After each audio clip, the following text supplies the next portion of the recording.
사회의 키스가 없어지잖아요. 그 사회가 굉장히 폭력 사회가 돼요. 그러니까 지금 우리 사회가 무서운 사회가 되어가는 게 스킨십이 없어져서, 섹스가 없어져서, 사랑이 없어져서 결속감, 친밀감 이런 것을 못 느끼기 때문이라고 생각해요. 자, 성욕 얘기해 주셨는데 그럼 남자 여자 성욕은 보통 다 다르겠지만 일반적으로 남자는 언제 때가 좀 많고 여성분은 언제가 많고? 뭐 아무래도 제일 남자나 여자나 성욕이 올라올 때는 청소년기겠죠. 그때 막 성호르몬이 막 분비되니까 막 분비돼서 뭐 아, 여성분도 20대예요? 그럼요. 그런데 일단 그 섹스라는 건 뭔가 둘이 같이 하는 거잖아요. 그렇죠? 거기에 대한 쾌감이고 네. 그렇기 때문에 섹스를 좀 뭔지 좀 알고 그러는 거는 섹스를 해보고 경험이 좀 쌓이면 그렇게 좀 더 네. 좋아지겠죠. 그러니까 보면 남자들은 사춘기 되면은 되게 자위 많이 하잖아요. 네. 근데 여자들 자위에 대해서는 얘기가 없잖아요. 그렇죠. 근데 사실 요즘은 이제 여자애들도 자위를 많이 하지만 네. 그렇지만 자위를 한다는 것은 굉장히 좀 필요한 내 몸을 알아가는 방식인 거죠. 그래서 자유행위는 여자한테 좋죠. 남자한테도 좋고. 여성분은 그 폐경기 이후로 성욕이 확 꺾이는 건가요? 네, 그때 이제 에스트로겐이 바닥을 쳐요. 그러니까 남자들은 테스토스테론이라고 하는 게 여자도 남자도 성욕을 부추켜요. 근데 여자한테도 나와요. 근데 남자보다 아주 미량이 나오지. 그래갖고 그게 30대면서 이렇게 남자들은 이렇게 조금씩 떨어져요. 그래서 뭐 한 1년에 1에서 3%씩 이렇게 떨어진단 말이에요. 그래서 남자들도 이제 갱년기 지나면 막 무기력하고 짜증나고 막 아무것도 하기 싫고 막 그럴 때가 있어요. 의욕도 안 생기고 성욕도 안 생기고 그러면 이제 남성 호르몬 보충요법 받으면 훨씬 좋아지죠. 근데 이제 여자들은 남자들 이렇게 점진적으로 이렇게 떨어지잖아요. 여자들은 49에서 51, 요즘은 뭐 한 53 정도도 폐경을 하더라고요. 40 후반에서 어쨌든 50대 중반 정도면 한다는 거죠. 근데 그것을 하고 나면 이렇게 완전히 에스트로겐 뚝 떨어져요.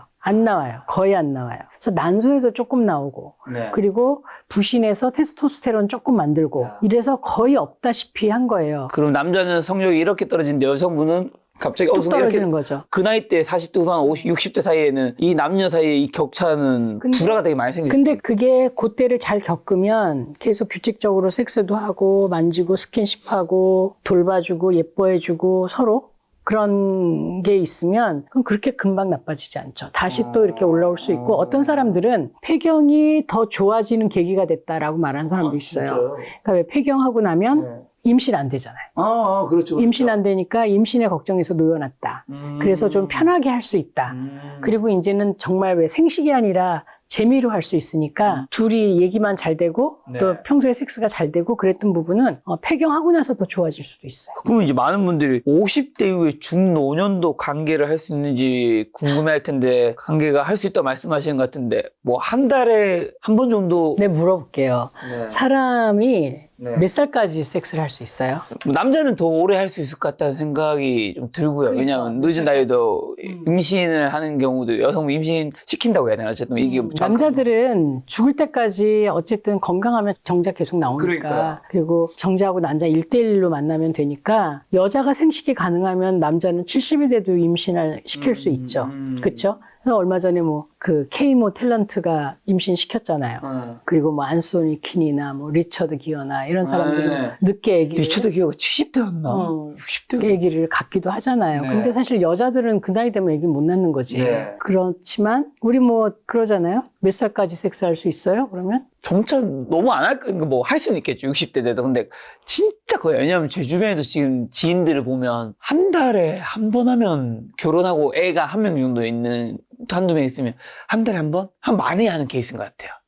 부부 사이 문제가 있는 게 아니라. 그리고 청소년 아이들이 있는 집은 아무래도 덜 하게 돼요. 그렇죠. 그때가 정말 격동기인 거예요. 그래서 애들 왜 입시나 뭐 막 공부하는 거, 그리고 또 우리나라 주택 구조가 그렇게 그 편하게 하기 어려운 그런 구조, 뭐 그런 것 때문에 좀 덜 하는 경우가 많이 있죠. 그리고 신경을 많이 써야 되잖아요, 애들한테. 그렇죠.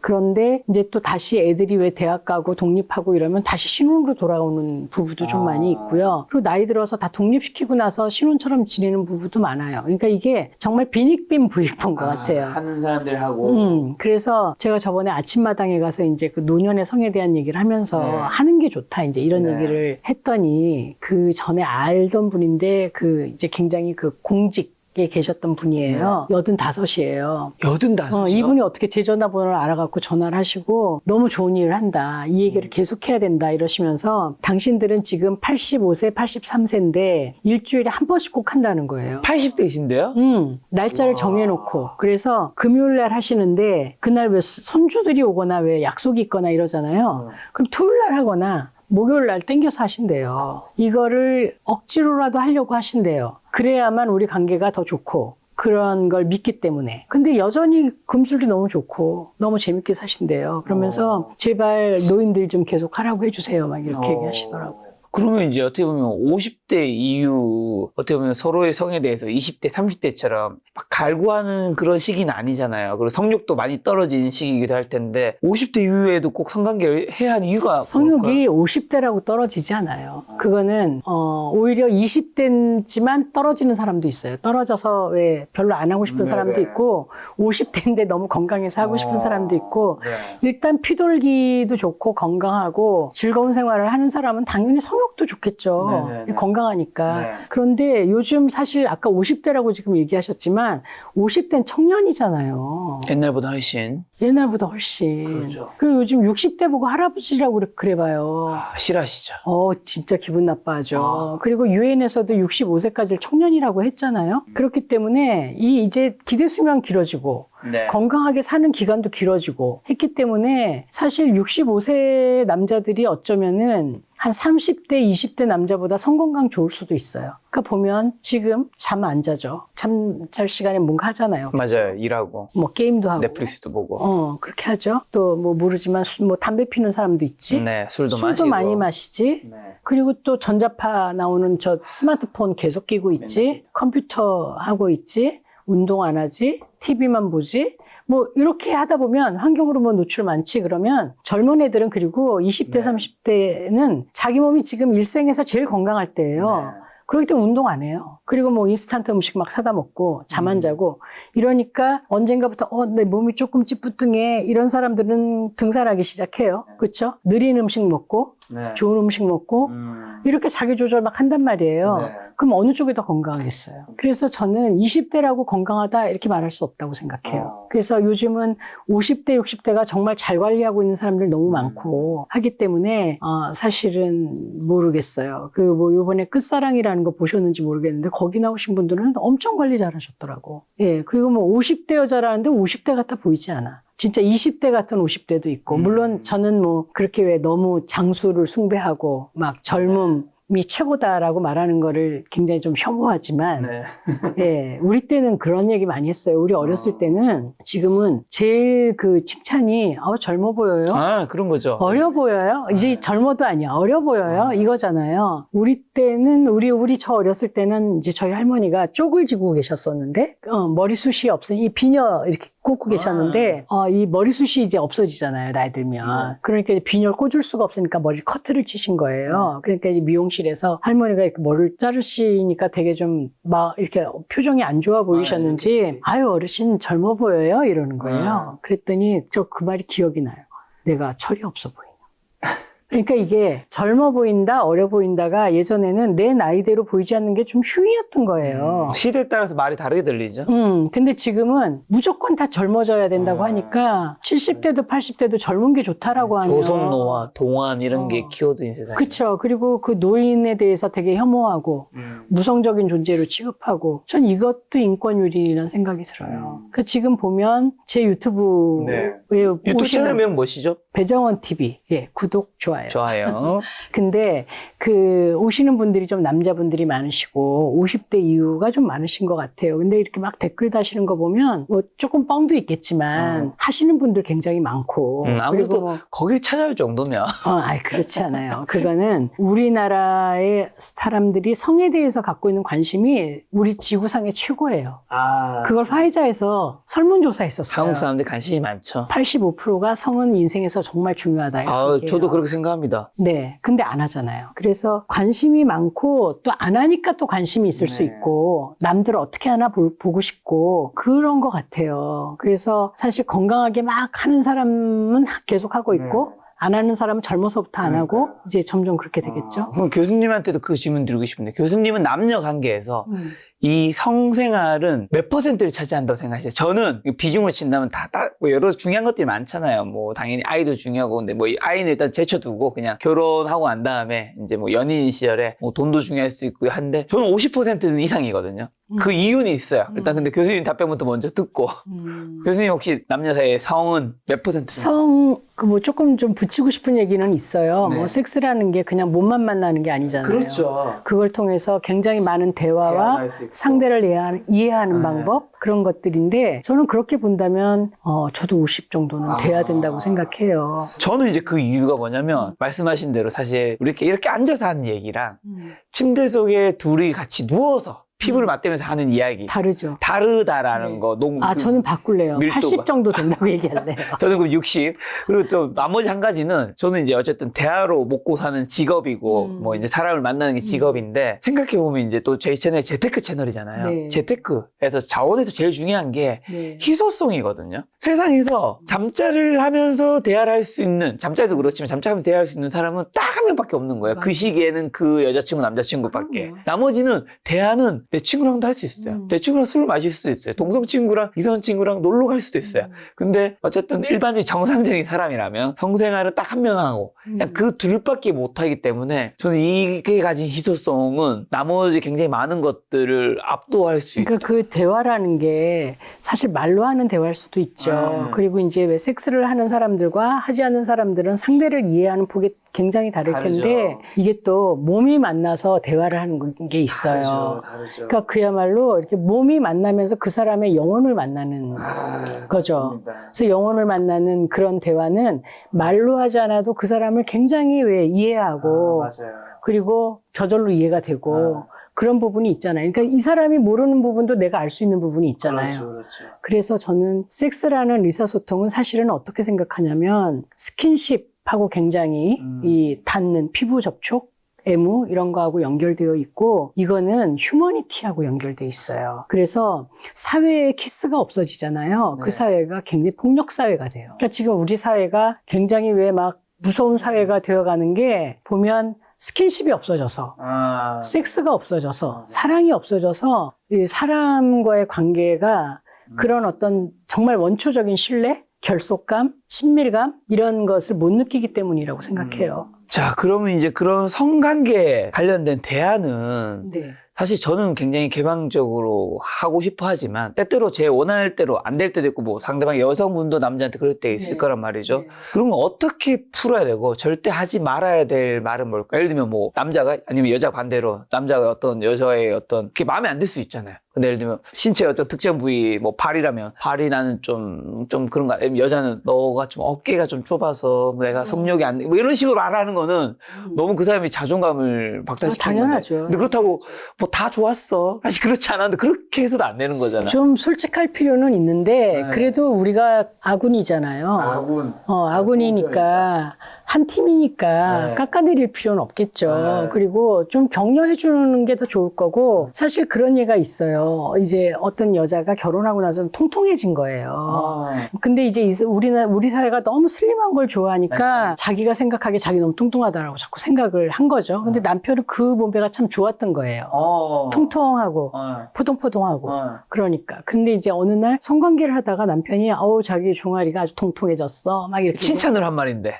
그랬는데 이 여자가 그 다음부터 섹스를 안 하려고 하는 거예요. 그 이 바디 이미지에 대한 얘기인 거죠. 그래서 저는 어쨌든 평가하는 얘기는 좀 안 했으면 좋겠다. 그리고 그러잖아도 우리 사회는 남한테 너무 무수한 평가를 받고 있어서 그리고 또 우리가 아직도 갖고 있는 그런 유교주의적인 네네. 그런 것들이 남한테 왜 좀 맞춰서 살려고 애를 쓰는 부분이 있기 때문에 평가 안 했으면 좋겠다. 그리고 좀 좋은 거 좋다고 얘기하는 게 좋은데 또 아까 거짓 오르가즘 얘기했지만 아닌 걸 또 막 거짓말 하는 건 아닌 것 같아요. 그리고 그런 얘기를 해요. 우리나라 이제 사람들이 여자들이 특히 이제 영화 보고 뭐 이런 걸 너무 많이 보니까 꽤 연기를 잘한단 말이에요.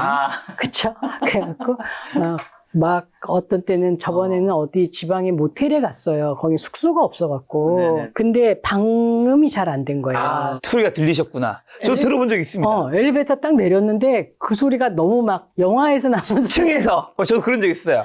여자친구랑 어느 호텔에 갔는데 지나가는데 소리가 너무 바깥으로. 그쵸. 그래갖고 걸어야 될지 말아야 될지를 모를 정도로 맞아, 이렇게 움찔하게 되는 거예요. 근데 어쨌든 왜 그 소리를 내는 걸 남자들은 좋아하죠. 그쵸? 소리를 내면, 이 사람이 지금 만족하고 있구나. 내가 잘하고 있구나. 이런 어떤 증명이 돼서 좋아하지만 남자들도 이게 너무 과하면 불편해하는 사람도 있단 말이죠. 이거 다른 사람한테 들리겠는데? 혹은 또 그런 걸 막 생각하는 남자는. 아니면 뭐 이게 지금 연기를 하는 건가? 아니면 진짠가? 그리고 너무 과하면, 이거 연기인데? 라고 생각할 수도 있고 하기 때문에 좀 적절히 하시는 게 좋고, 그게 이제 거짓 오르가즘에서 제일 잘 표현된 게 그 해리가 셀리를 만났을 때잖아요. 거기서 보면 밥 먹다가 갑자기 그 남자가 너 요즘 잘 돼? 이렇게 물어봤는데 너무 잘 되지? 사랑은 너무 잘 되지? 이렇게 얘기를 하니까 네가 그걸 어떻게 알아? 그러니까 넌 다 알아. 이렇게 얘기하니까 그때부터 막 오르가즘 막 연기하잖아요. 그래서 사람들이 막 주변에서 놀래갖고 막 쳐다보고 그러는데 여자 또 멀쩡하게 밥을 막 먹잖아요. 거기 앞건이 거기 그 옆에 있던 노년 두 여자들이 저 여자가 먹는 걸로 달라고. 근데 그렇게 얘기해서 거짓 오르가즘에 대한 얘기를 한 적이 있어요. 근데 거짓 오르가즘 하면 관계에 거짓이 쌓이면 깨져요. 그쵸? 거짓은 자꾸 쌓여야 되잖아요. 그리고 머리가 여간 좋지 않으면 거짓말을 계속하기가 참 어려워요. 그리고 섹스에서 거짓 오르가즘은 더 나쁜 게 관계에서 내가 나온다는 거예요. 그러니까 내가 연기하는 데 집중하느라고 이 사람이 나한테 주는 어떤 그런 스킨십, 그렇죠. 그런 접촉, 애모에 대한 감각을 못 느끼고 그냥 막 연기만 하는 거예요. 잘한다고. 그러면 나와서 보는 거죠. 둘이 연기를 하는데 난 지금 잘하고 있나? 연기 잘하고 있나? 그렇기 때문에 그 관계도 깨지는 거죠. 적절함이 중요한 것 같아요. 좀 어떤 때는 그렇게 얘기해요. 성치료 상담할 때는 이제 오르가즘 잘 못 느낀다 이런 얘기하면 소리 좀 내보세요. 그래서 이렇게 한번 녹음해 보라고 그래요. 가장 섹시하게 소리를 한번 내봐라. 그리고 들어봐라. 이렇게 얘기를 하는데 자기 소리에 자기도 흥분 내거든요. 예. 그리고 사실은 소리를 내는데 섹시한 소리를 내면 남자도 되게 잘한다는 느낌이 드니까 좋죠. 근데 그게 너무 과하면 좋지 않다는 거죠. 저 예전에 작은 오피스에 살 때가 있었는데 옆집에 이사를 왔는데 이게 너무 소리가 많이 들려요? 계속 들리는 거예요. 무슨 뭐지 옆집은 도대체 뭐 하는 분들이야 했는데 옆집에 여성분이 계셨고 이제 갑자기 어느 날 제 문 앞에 뭐 사람들이 우르르 있는 거예요. 4-5명이 여자들이. 알고 봤더니 이제 잠깐 간 게 모르지만 여성분이 직업은 모르겠지만 남자가 이제 바람을 핀 거고 그 남자의 아내랑 그 집안 사람들이 이거 잡으러 와가지고 막 이렇게 보면서 그래서 그렇게 뭔가 열심히 뭔가 뜨거웠나? 그런 거 있잖아요. 왜냐면 난 내 집에 있으니까 내가 이렇게 벽에 기대는 건 내 자유잖아요. 계속 들리니까 뭐야? 그러니까요. 하여튼 뭐 청각이 주는 그런 것들이 있죠. 그럼요. 소리를 내는 건 나쁘지 않아요. 그리고 오히려 왜 피드백이 있는 여자가 좋죠. 남자 입장에서도 사실 남자들은 눈 뜨고 섹스를 하잖아요. 여자는 눈 감고 하지만 그거는 내가 잘하고 있나라는 생각을 하고 있기 때문에. 그런데 이제 거짓 오르가즘을 하면 그건 상대한테 잘못된 정보를 주는 거고 그건 좋아질 기회를 뺏는 거고 그리고 관계에 거짓이 쌓이는 거니까 좋지 않죠. 보통 여성분이 제일 싫어하는 케이스는 막 분위기 없이 그냥 드립다 넘는 사람일 거고 남자분들이 제일 싫어하는 케이스는 그냥 목소까지 딱 가만히 있는 케이스. 그렇겠죠. 두 가지가 가장 많겠죠? 그렇겠죠. 그러니까 그 왜 남자들이 이제 그렇게 막 삽입을 하는 건 남자들이 삽입에 대해서 이렇게 피스톤 운동에 대해서 되게 좋다라고 생각을 하고 있고 그리고 그 여자들도 그걸 좋아할 거라고 생각을 하고 있고 그리고 또 발기 금방 사라질까봐 불안함. 그래서 하는데 사실 여자들은 남자하고 속도가 달라요. 그러니까 남자는 저 여자한테 시각적으로 자극받거나 뭐 이러면 탁 발기가 되잖아요. 준비가 되는데 여자는 그때부터거든요. 그러니까 옷을 벗고 막 이럴 때부터 흥분이 되기 때문에 그 여자의 속도에 맞춰서 좀 천천히 부드럽게 갈 필요가 있고요. 그리고 여자가 왜 충분하게 흥분하지 않으면 애액이 안 나오기 때문에 삽입하면서 되게 아플 수 있어요. 근데 그게 이제 처음에 했는데 안 좋아. 그러면 그 생각을 자꾸 하는 거예요. 또 아프면 어떻게 하지? 그렇죠. 트라우마 같은 작은. 그래서 그 섹스를 부드럽게 천천히 하라고 얘기를 많이 해요.